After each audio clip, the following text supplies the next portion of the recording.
Hey, good early evening, everybody. It's Tuesday, January 22nd. It's just shy of 5 p.m. Got all the chores done. Waiting for everything to clean up their grain. And then I got to push the hay in, and then chores are complete. Okay. Something a little new for me. Not that I'm not accepting and have never been accepting to information. I'm making this little video and asking for a little bit of help. Information. Let me get you turned around here first. We're obviously in the beef yard. They got 3 fresh bales later this morning, right before noontime. Obviously you can see a good bale of dry hay. And I gave them a little treat. They ended up getting 2 bales of grassy baleage. You know, it's absolutely ridiculous to me. You bunch of pigs, this bale was fed first. And yes, that one has been touched, but they're concentrating on this one because it was fed first, and I'm gonna blame it on competition or whatever the hell their science is. It's funny to me.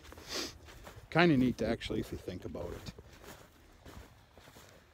it. Got some in the shelter yet. Coming on out, take a peek. Yeah, there's absolutely nothing wrong with this bale of grassy baleage.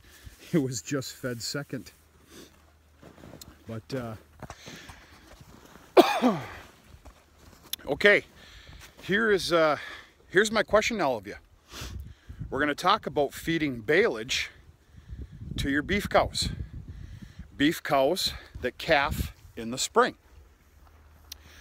I have done quite a bit of research on my own. I've seen multiple different answers about baleage to pregnant beef cows calving in the spring.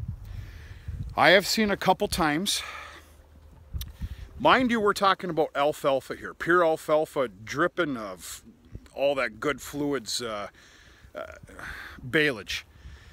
I've seen multiple write-ups where it was deemed to be wise to stop feeding that baleage February 1st, if in fact you are starting to calf in April.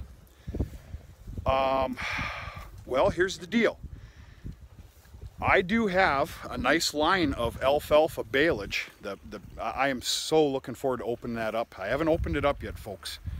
It's being reserved for the Holstein steer lot. These cows are not going to get that pure alfalfa baleage just sipping with that good juice. They're getting this, we're going to call it half dry but fermented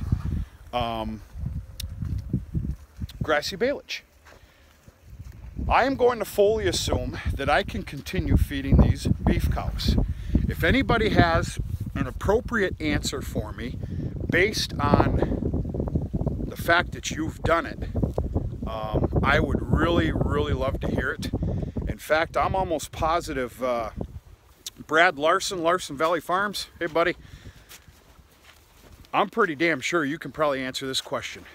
And anybody else. What I'm getting at here is what I like to call what's called the sour guts. You don't want to be giving these girls the sour guts, and that alfalfa baleage will do that. That's why there's always dry hay out here as well when you're feeding baleage. Moral of the story is the grassy baleage is good stuff. It's half dry. It's not as taint and tart, we'll put it. That was a bad explanation. I think most of you know what I'm talking about, especially if you're in this business as well. I would really love your suggestions and some of your information, and I'd really appreciate it. I really would. So that's that. Could use a little help, and would really love to see the comments back. Other than that, folks, it turned out to be an absolute beautiful day. She is a little chilly. Yesterday I posted a video about the beginning of a 36-hour storm. It ended up to be a little bit half baloney, which is such a good thing. Don't get me wrong, we got nailed. We got nailed yesterday and all last night and a little bit this morning. The entire yard and driveway and farm is cleaned up of snow now. We got a good amount, but we're pretty lucky compared to what they were truly forecasting. Yeah, the wind just picked up. So I know well north of me it wasn't pleasant. It wasn't pretty at all. But we got a little lucky. So spent the day kind of cleaning up snow. Running some other errands, odds and ends. I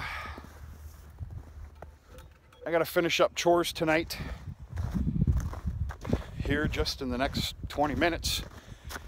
I got to start getting some things together for, I got to head to Chicago for about a day and a half. I got to leave after barn cleaning tomorrow morning, which is good. So I got to start getting ready for that, you know, pack up all that other good baloney. Kind of get the house a little bit ready for me to be AWOL for a day and a half, 2 days, and everything else. But other than that, things are going real good. Folks, I'm going to cut this video. I actually got a list of stuff I need to do here before, we'll say bedtime. But anybody's answers and comments are more than welcome. I'm asking for them, please. I'd like your information based on your knowledge of doing so, please. Okay? But that's about it. Hope everybody's doing okay. And the weather's not treating you too bad. And folks, we'll talk to you sooner than later. Have a good night.